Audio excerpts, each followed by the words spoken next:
Bauran kebijakan bank sentral.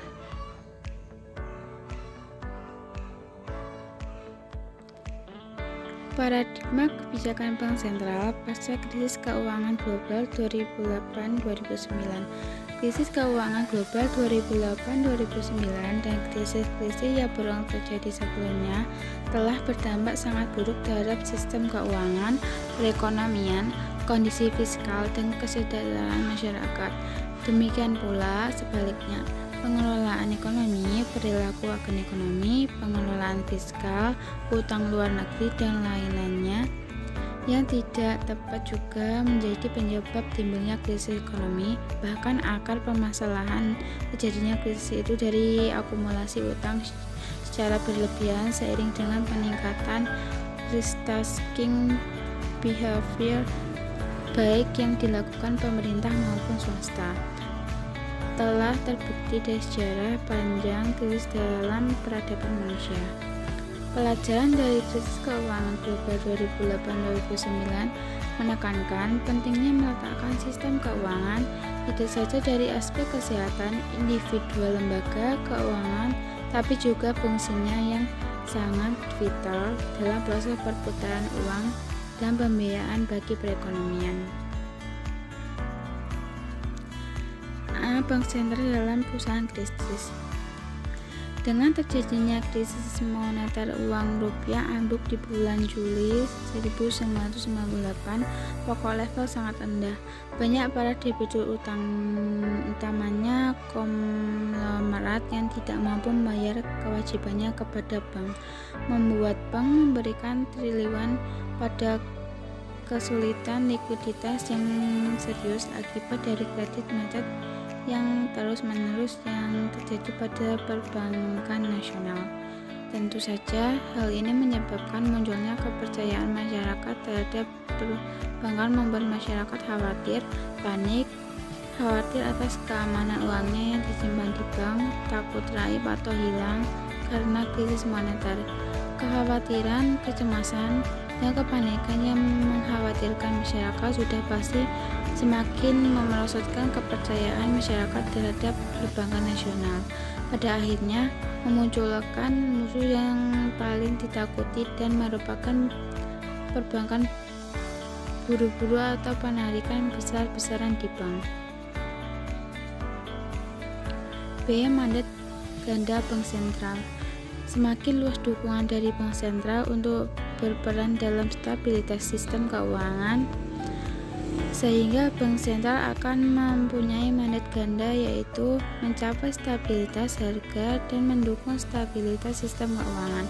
Meskipun referensi akademik terkait kestabilan keuangan dapat dirujuk dari pemikiran Nitsche, namun terjadinya krisis keuangan global 2008-2009 membuat isu ini menjadi fokus perhatian serius dari para pengambil kebijakan dari berbagai belahan dunia. Alhasil, rumusan definisi mengenai stabilitas sistem keuangan tidak selalu sama persis di antara para pengambil kebijakan dan di dunia akademis. Namun begitu, pada dasarnya SSK merujuk pada kondisi di mana sistem keuangan berfungsi secara baik, di mana perekonomian dan menunjukkan ketahanan terhadap berbagai gejolak yang mungkin terjadi. C. Konsepsi dasar bauran kebijakan bank sentral. Perubahan cepat yang terjadi karena faktor globalisasi telah memaksa kebijakan ekonomi untuk terus berkembang, mengatasi berbagai tantangan perekonomian yang tidak dapat diatasi semata-mata oleh kebijakan moneter, kebijakan makroprudensial atau kebijakan fiskal sendiri-sendiri, tetapi memerlukan bauran antar kebijakan-kebijakan dan kebijakan pendukung lainnya. Bauran kebijakan Bank Indonesia. Bank Indonesia menempuh bauran kebijakan yang akomodatif guna mendukung momentum pertumbuhan dan pertahanan stabilitas ekonomi. Arah kebijakan ditempuh sejalan dengan ruang yang dimiliki dengan mempertimbangkan stabilitas harga yang terjaga dengan inflasi menurun. Stabilitas eksternal yang terkendali dengan rata-rata nilai tukar rupiah yang menguat, dan stabilitas sistem keuangan yang terpelihara baik. Pemanfaatan uang terbuka karena mendorong momentum pertumbuhan ekonomi dan meningkatkan pertumbuhan kredit menuju level optimum. Tanpa mengganggu stabilitas perekonomian, bauran kebijakan Bank Indonesia ditempuh melalui kebijakan moneter, kebijakan makroprudensial, kebijakan sistem pembayaran, dan kebijakan pendukung lainnya. Sasaran instrumen bauran kebijakan bank sentral. Instrumen kebijakan bank sentral pertama, konvensional, yang terdiri dari operasi pasar terbuka, fasilitas diskonto, cadangan wajib minimum. 2. Non-konvensional, terdiri dari liquidity provision, large scale asset possession, format guidance. B. Kebijakan suku bunga dan nilai tukar. Perubahan suku bunga BI 7 DRR dapat mengaruhi nilai tukar atau jalur nilai tukar. Kenaikan BI 7 DRR sebagai contoh akan mendorong kenaikan selisih antara suku bunga di Indonesia dengan suku bunga di luar negeri. Dengan melebarnya selisih suku bunga tersebut mendorong investor asing untuk menanamkan modal ke dalam instrumen-instrumen keuangan di Indonesia, karena mereka akan mendapatkan tingkat pengembalian yang lebih tinggi. Dampak perubahan suku bunga pada kegiatan ekonomi juga memengaruhi ekspektasi publik terhadap inflasi atau jalur ekspektasi. Penurunan suku bunga akan mendorong aktivitas ekonomi dan pada akhirnya inflasi akan mendorong pekerja untuk mengantisipasi kenaikan inflasi dengan meminta upah yang lebih tinggi. Upah ini pada akhirnya akan membebankan oleh produsen kepada konsumen melalui kenaikan harga.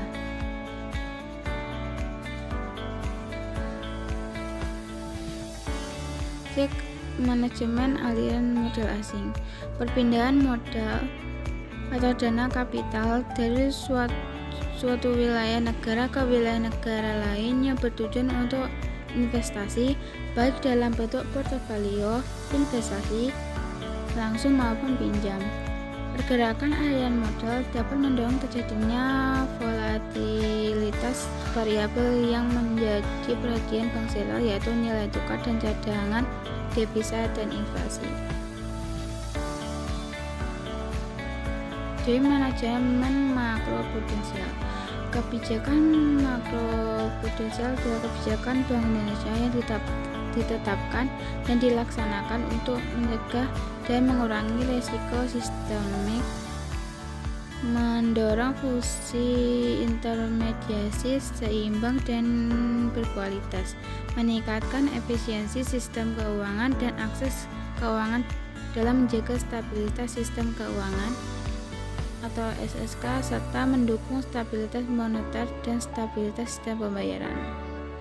E. Peranata kelembagaan.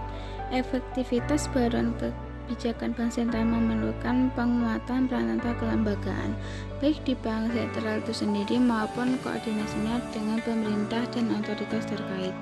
Di dalam bank sentral, Bank Indonesia telah menyempurnakan kerangka analisis kebijakan dan perakiraan makroekonominya dengan memasukkan keterkaitan makrofinansial, khususnya sektor perbankan dan eksternal. Kerangka analisis dan perakiraan yang terintegrasi ini menjadi dasar bagi perumusan bauran kebijakan suku bunga, nilai tukar, giro wajib minimum, dan makroprudensial. Proses pengambilan keputusan juga diperkuat dalam praktik di sejumlah bank sentral. Terdapat perbedaan pandangan apakah telah baik tetap mempertahankan atau mengintegrasikan komite yang berbeda untuk kebijakan moneter dan kebijakan SSK.